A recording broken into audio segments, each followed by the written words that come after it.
Let us be in a spirit of prayer.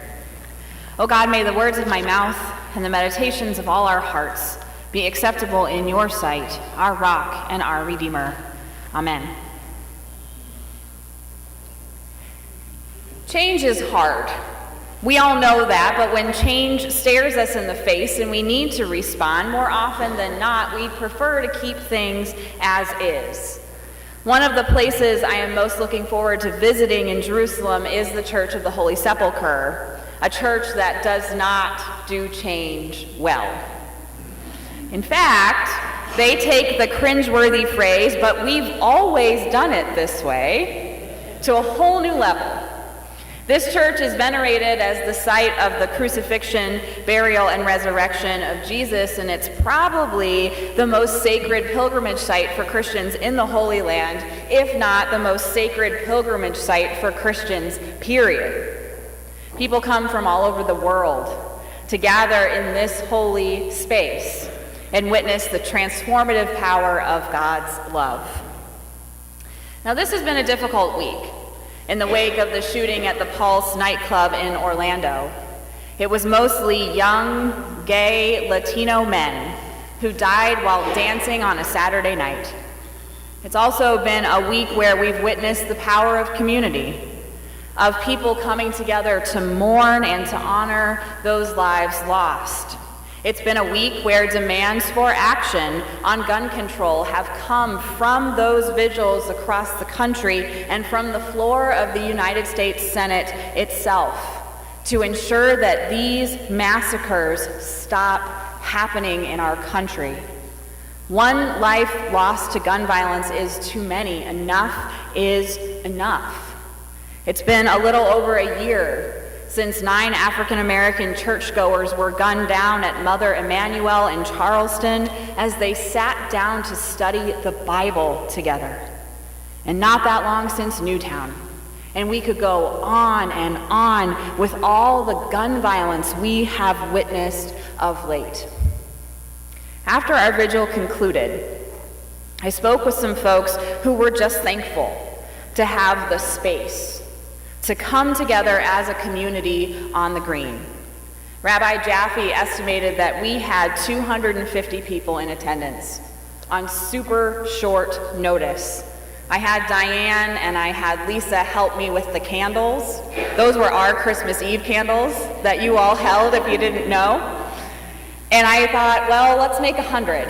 If you guys could do 100, that would really help me out, and we quickly ran out of those 100 candles. What a testimony to Lexington and the outpouring of love here. And in my conversation with some of these folks from Temple Isaiah, we spoke about what unites us and what brings us together on a night like that. And we ended up speaking about Israel. There was a woman who recounted a beautiful religious experience she had at the Church of the Holy Sepulchre. And she was telling me that given her experience there as a devout Jew, she was hopeful that I would make it there as a Christian and experience the power of that place. It was such a tender conversation where we could speak about what unites us as people of faith, love. So these wonderful Jewish women blessed me on my way this week as we gathered to acknowledge our pain, our loss, and our anger after another mass shooting. What's hard is that even though the Church of the Holy Sepulchre, for instance, is this powerful, moving religious site that Christians and people of other faiths recognize as such, it's also known as the location of epic battles over territory within the sacred space itself. It's like you see the best and the worst of religion within its walls. Denominations even battle over a ladder.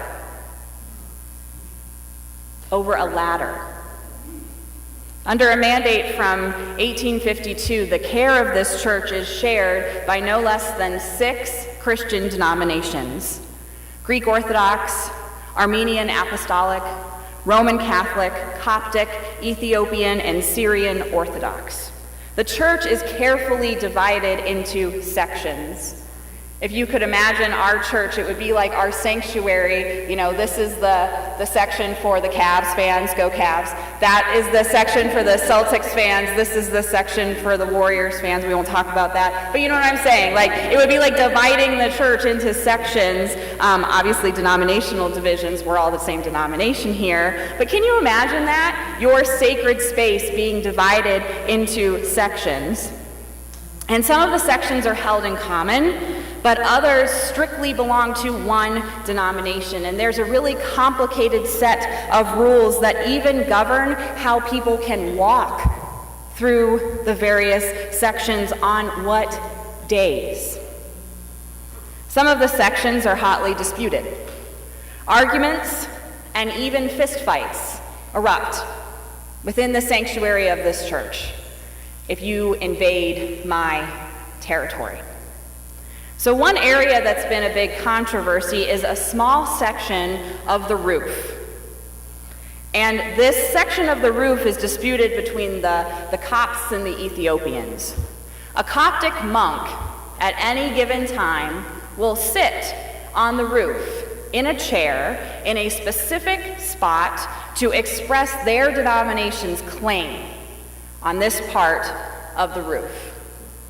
In the summer of 2002, it was a really hot day, and the monk who was sitting in that chair, he moved his chair like 8 inches to find shade, and the chair move was interpreted as a violation of boundaries, resulting in 11 people hospitalized after a fight broke out. Which brings me back to the immovable ladder. It's become a centuries-old symbol of the extreme territories within the church itself. During the 1800s sometime, a man belonging to one of the denominations, we're not sure which, placed a ladder on a ledge outside an exterior second-floor window. No one has dared to move this ladder ever since, fearing that it will incite violence. So this random ladder has remained hanging in that spot as proof that change can be hard and people can be so territorial, to say the very least. So it's so sad to me that this church, that's the traditional site of such important events in the life of Jesus and powerful religious experiences to this day, is also this site of denominational arguments that have lasted well over 100 years. But as we can see in our gospel story, divisions are hard to overcome. Change is hard to take. Fear can make us not think straight. Today we can easily pass off this story of the Gerasene demoniac as crazy because it's about an exorcism.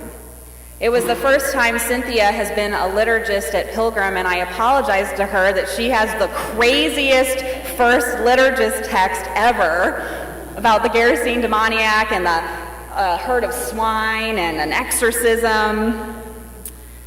So it's easy to pass this off as crazy. It really is. And it's certainly not my favorite story about Jesus, but there's some interesting stuff here. So let's not pass this off as just an exorcism, roll our eyes and think this is irrelevant, because the thing about demons is that demons don't care if we think they actually exist or not. The great preacher Fred Craddock once said, "Not believing in demons has hardly eradicated evil in our world." It doesn't mean that we don't have things in our lives that hold us back from God. It doesn't mean that we don't have things that make us feel less than or overwhelmed or like we are weighed down by something that's destroying us inside. We may not call it demonic, and we certainly shouldn't be calling people demons or demonic, but that doesn't make Bible stories about exorcisms irrelevant.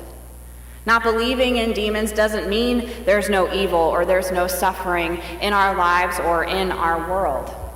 On a week such as this, we must pay attention to those who suffer.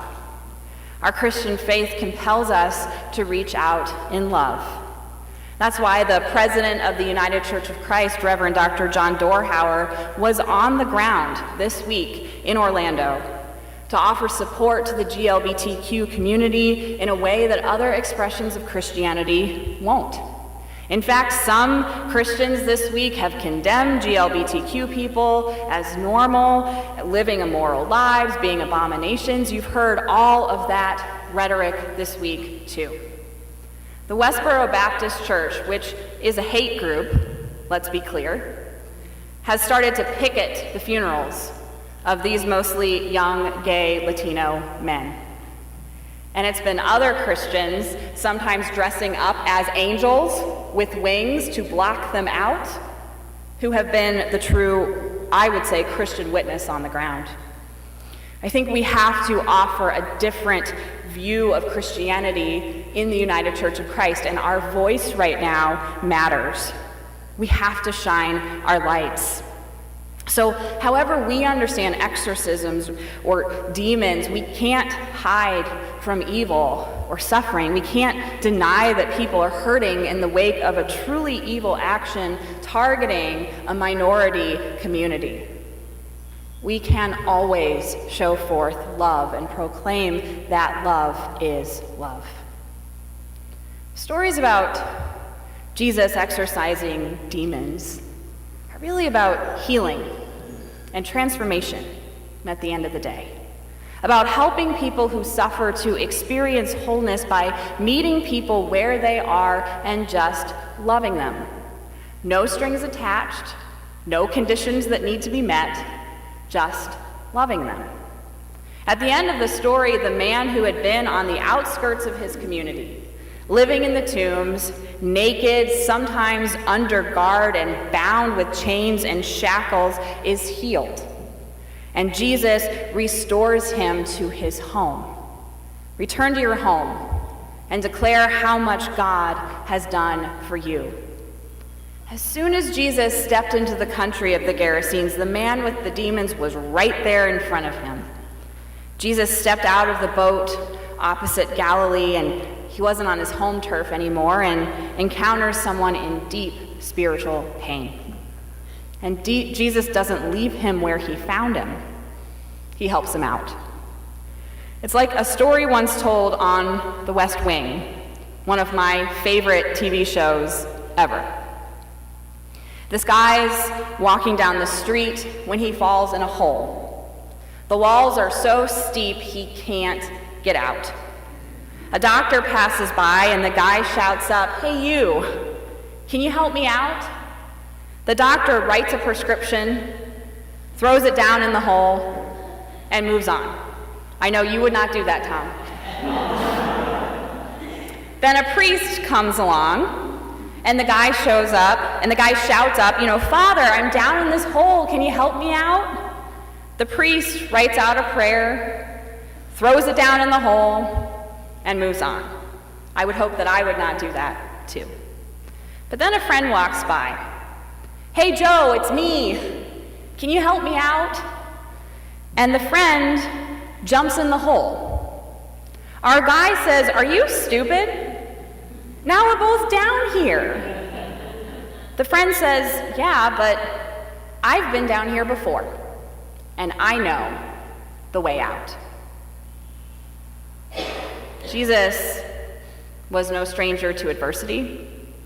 Jesus was no stranger to suffering. So he acts like a friend to the man with the demons. Jesus goes down into the hole, and he helps him find the way out.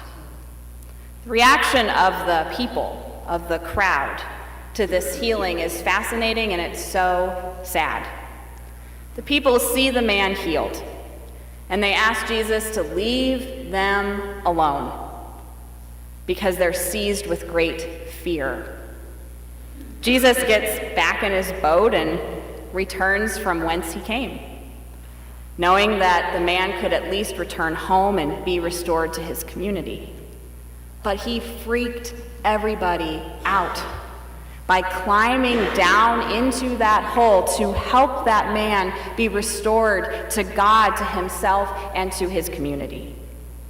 When we encounter the healing power of God, a God who desires us to live lives of wholeness and love, perhaps this can be a little scary at first, Because maybe it means that our lives have changed somehow, or our lives will change somehow. Maybe it means that as Christians, we can't throw a prescription down in that hole, and we can't just throw a prayer down in that hole when someone is suffering. Instead, we've got to jump down there. We've got to jump down there to help lead people home with the help of God. We can be friends of God and one another, especially in these difficult days.